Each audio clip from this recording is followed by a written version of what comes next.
So, I'm talking to my wife about today's game, and she's like, well, in the last episode, it was a zoo-themed board game, and you had all these jokes. What have you got for a game that's themed about kingdoms and castles?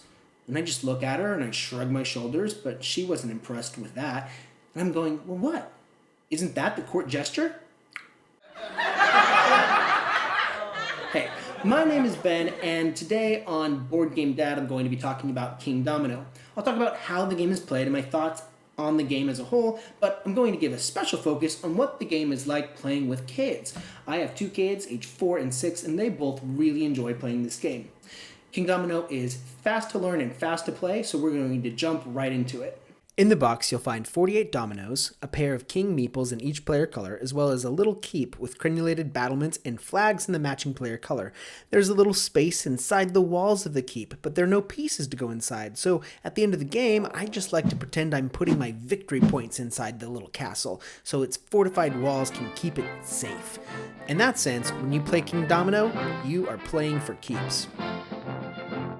To set up for a 3 or a 4 player game, you will only use one of the 2 meeples. The other can go back in the box.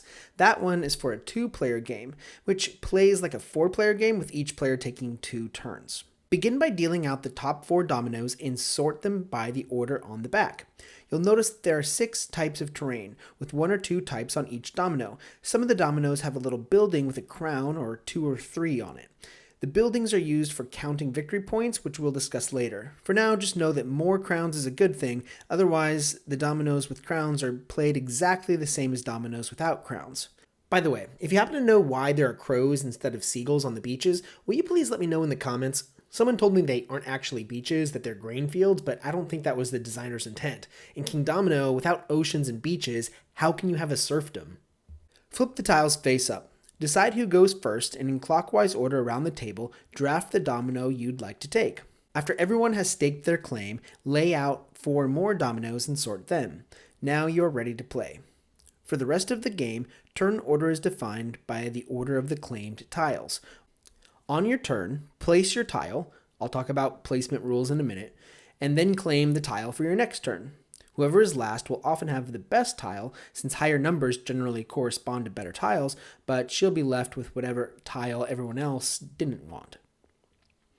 Once every tile has been claimed, deal out 4 more and start a new round in the new player order. There are 2 rules when placing tiles. The area of your kingdom must be within a 5x5 area. Your castle must also fit in the 5x5, but it doesn't matter where. Every new tile must be placed so that at least one of the edges matches in terrain type with the edge of an already placed tile.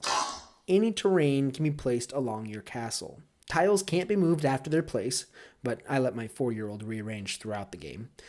If a tile can be placed, it must be placed, and when a tile cannot be placed, return it to the box. For kids, and for grown-ups too, I think it's important to be aware from the beginning that sometimes you can be in a situation where a tile can't be placed or holes in your board can never be filled. With careful planning, you can place your dominoes in a pattern to avoid this. The rulebook suggests a variant where you get 7 bonus points if your grid has no gaps. While we haven't used that variant yet, I would like to try it next time because I think it encourages my kids to plan and it can make the strategy a little bit more rich for them. After every tile has been played or discarded, the game is over and you may begin scoring. This is the best part for young kids. My daughter really enjoys exercising different counting techniques she learned in school. I'll let her explain. Rachel, how do you calculate the score? So it's like counting by 2s or 1s. So if I have 1 crown and all of these match, then I will count by 1s, and then that will be the score for this part. 1, 2, 3, 4, 5. So that's 5.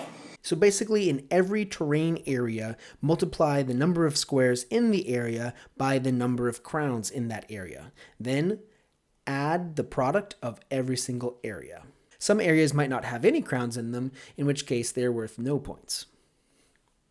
Final thoughts on the game. Now, I want to open with something that you're going to hear me talk a lot about on this channel. That is, I'm a former math teacher, and I really believe that critical thinking, problem-solving skills can be delivered through recreation like board games, working within restrictions, and mitigating luck, optimizing placement, and thinking about calculations that need to be done, like multiplication. All of this is available in Kingdomino and accessible to kids at a very young age.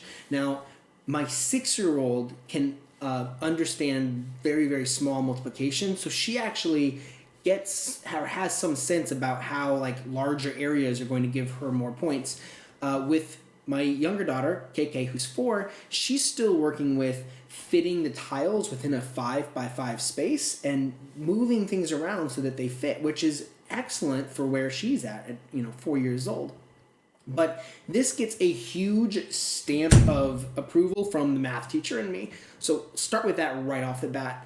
This is an excellent educational game. So now let's go a step further and talk about whether or not this game is actually fun. I love this game. I love it. I love it when I'm playing it with my kids. I love it when I'm not playing with my kids. This game has a lot of potential within the confines of games that can be played relatively quickly. Like, this game can be played in 10 minutes, 15 minutes easily. It's a really, really fast-paced game.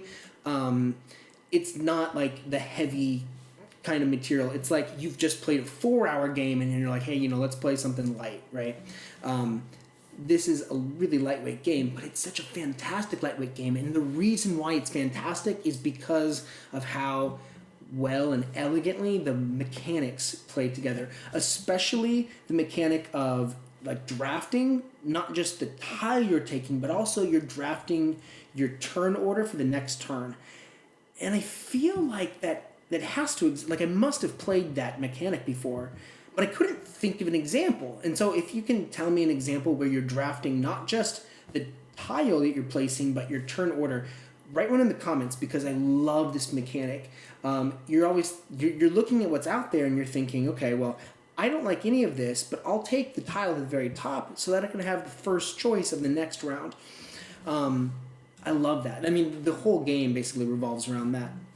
The tile placement is just really simple. There's not a ton of rules about it. There's not a ton of rules about calculating the score. It's just elegant mechanics that play together very, very well. So along the perfect board game score for mechanics, I would give it a 9, maybe even a 10. Like, I want to save my 10 for games that are just extraordinary, but the mechanics of this game are just so fantastic, and the whole game plays with those so well. So 9, 10 for mechanics. Complexity, it's so simple. And really, I don't think you could have a high mechanics score without the simplicity, because the mechanics make the game well understood. But complexity is like a 2. Now, luck. There's luck, you mitigate for it, so I would say like the luck is like a 4.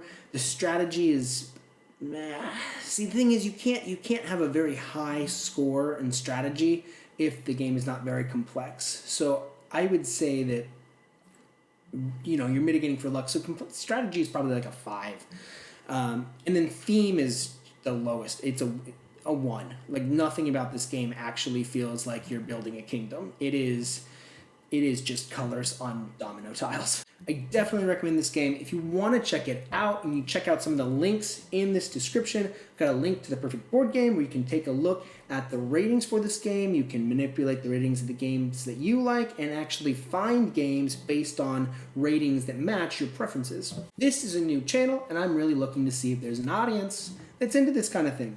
So give the video a like, give it a subscription, and that really helps me out a lot. I'll know that I'm on the right path. Anyway, the hope is to make videos every week. Thank you so much for watching this. That also helps a lot too. It's very encouraging, and hopefully I'll see you next time. Take care.